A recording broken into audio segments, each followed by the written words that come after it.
Can you believe it? Another broken Goldwing.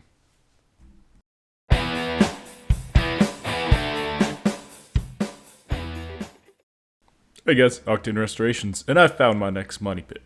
It comes in the form of a 1988 GL1500 that's got some clutch problems that we're going to have to sort out. It's got some starting problems, it's got some tire problems, it's got some brake problems, it's got some fuel delivery problems, it's got some carburetor problems, it's got some electrical problems.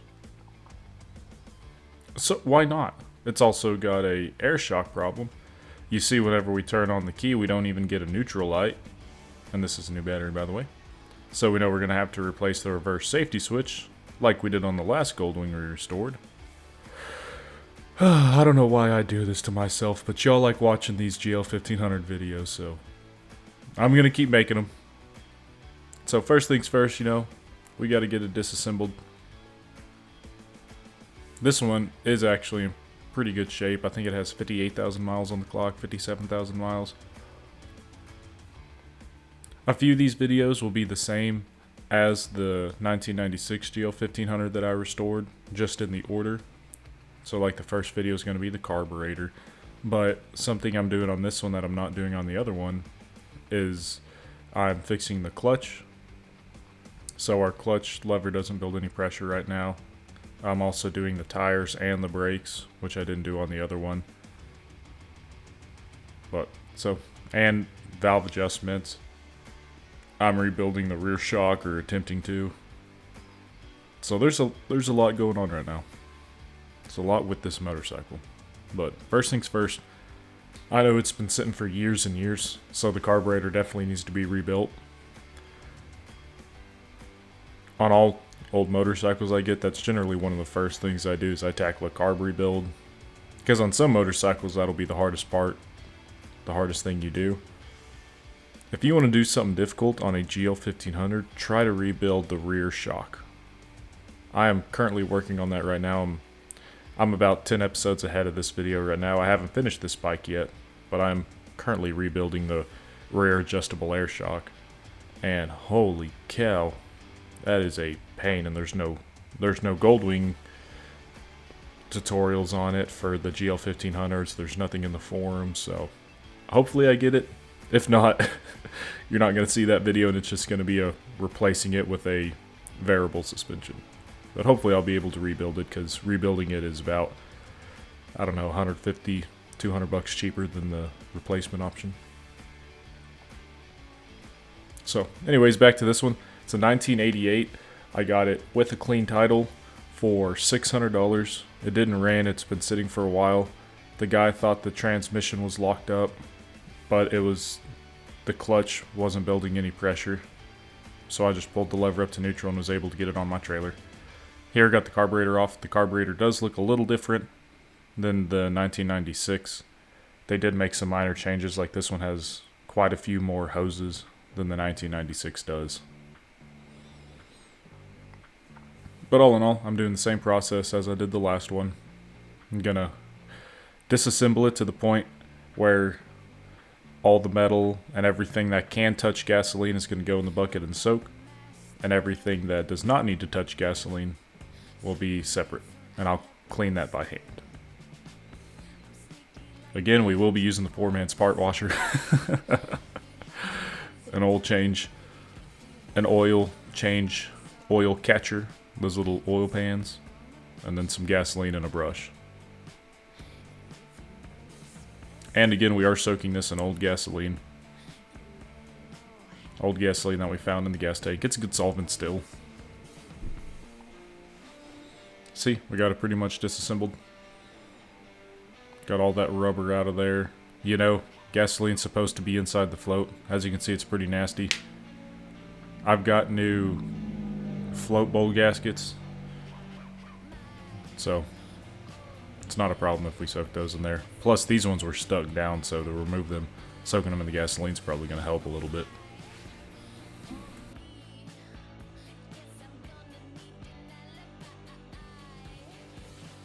As you can see, I got a fan going on me, just because that is gasoline vapors. It is harmful to inhale, and plus, it also does release flammable vapor. This old gasoline, much less than new gasoline, but it does still release some flammable vapors. Right now I'm just using my little hand pump.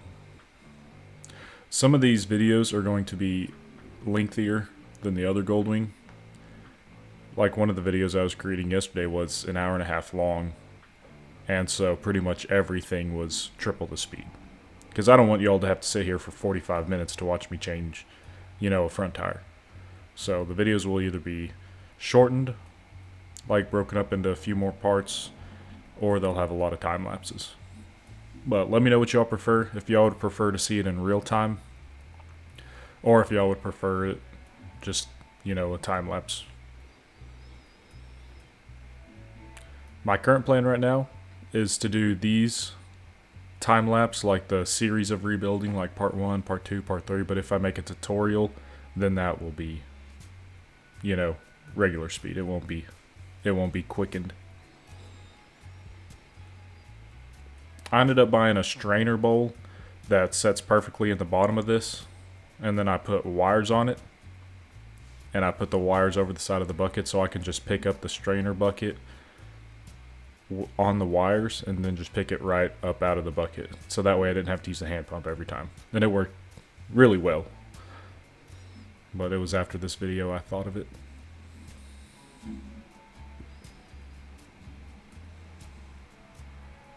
I've seen people use a milk jug that they cut the top off and put a wire on it and then poke holes in it so that way all the gasoline drains out as they pull it up. There's a lot of good ideas you can do.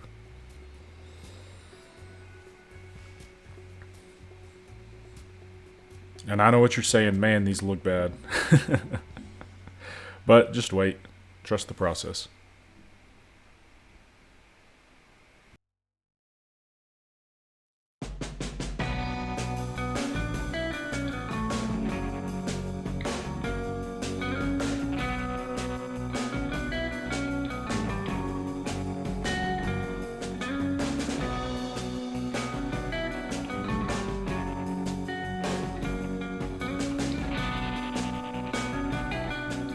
Again, I know it looks rough, but this is just residual gunk left over from the soaking process.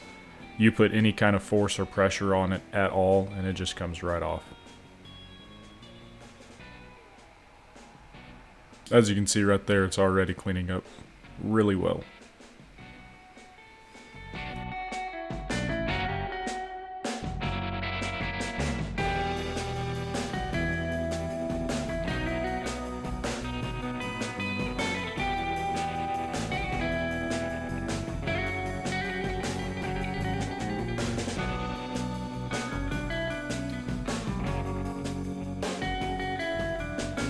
I hit on it pretty heavily last series, but I'll just touch on it again.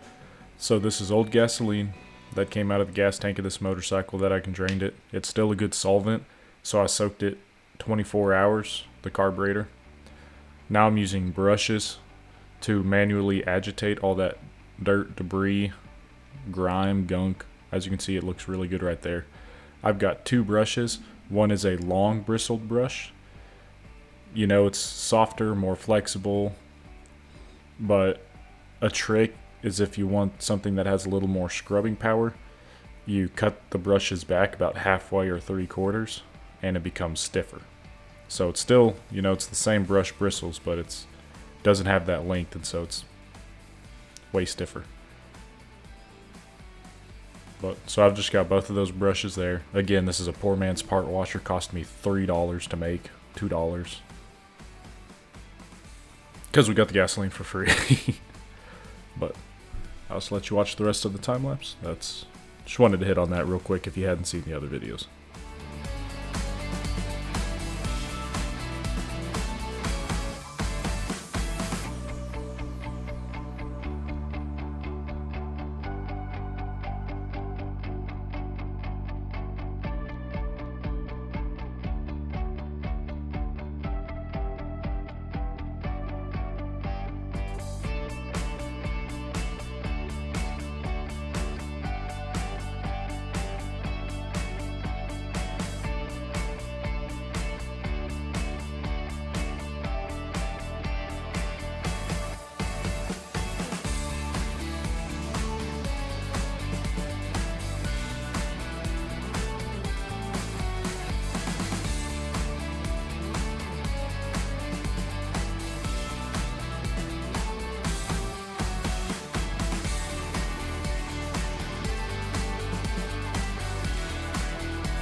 can tell you're a little bit restless.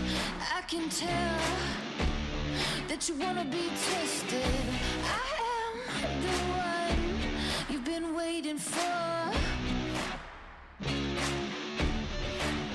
They call me the best. So we got this one reassembled.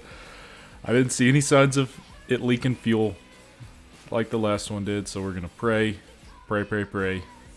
that this one's not gonna have any fuel leaks, anything like that. The throttle plates snap back beautifully. The throttle slides are unstuck. I did the same thing as I did with the last one, where I put a pretty good coating of WD-40 on them, just to help continue to lubricate them. Because the bike is gonna sit for a little bit while I fix other stuff. And I don't want those throttle slides seizing again. But if you're just putting the carb on and then going to ride the motorcycle, you shouldn't have to put any WD-40 on there, but it does help a little bit. Now I'm working on getting the throttle cables put on, which was done right there.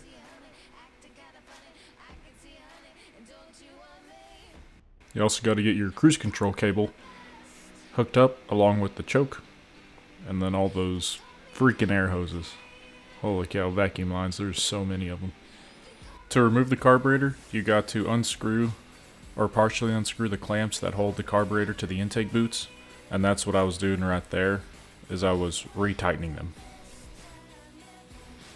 But I used a little bit of WD-40 to seat the carburetor on the intake boots that go from the carburetor to the engine. A little bit of grease. I say grease, like a sprayable lithium grease. Something like WD-40, little oil really helps them slide in there. This part I struggled with very heavily. These hoses are always a problem. I've got multiple sets of long needle nose pliers. One of them has a 90-degree bend, one of them has a 45-degree bend. I've got a pair of needle nose pliers that are like a foot long that have a little circle on the end to hold hoses. And really, it's what you need for this, because these hoses can be pretty difficult to get on and stay on. I got the 3 hoses on, one in the back, 2 in the front. So I put on the 6 Phillips to get that airbox in. Now right here, it looks kind of like a fuel rail. Right there, it's a metal rail, and there's 2 hoses it connects to on the carburetor. I believe that was only for 88s and 89s. It's an air breather hose, so yours may not have that. Here I'm just doing the spark plugs, applying some electric grease, some dielectric grease to the top of the spark plugs and then the spark plug wire, and then I'm putting anti-seize in the threads. So we had the fairings off and we figured, well, why not? Now it's time for a little reassembly.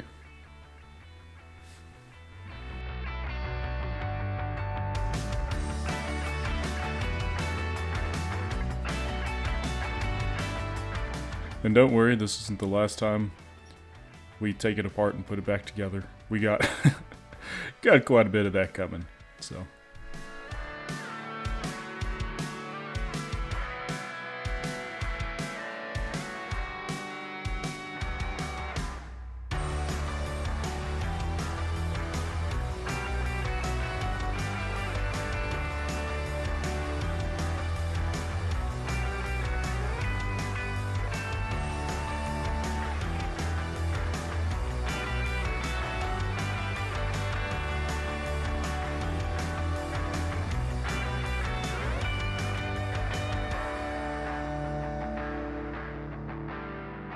So most of these screws are the same size, same thread, the ones on top, and the fairings, but they are different lengths, so you gotta watch the lengths and which screw you put where.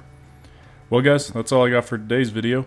Next time it should be going over the fuel pump and fuel filter, rebuilding it just like we did the 1996.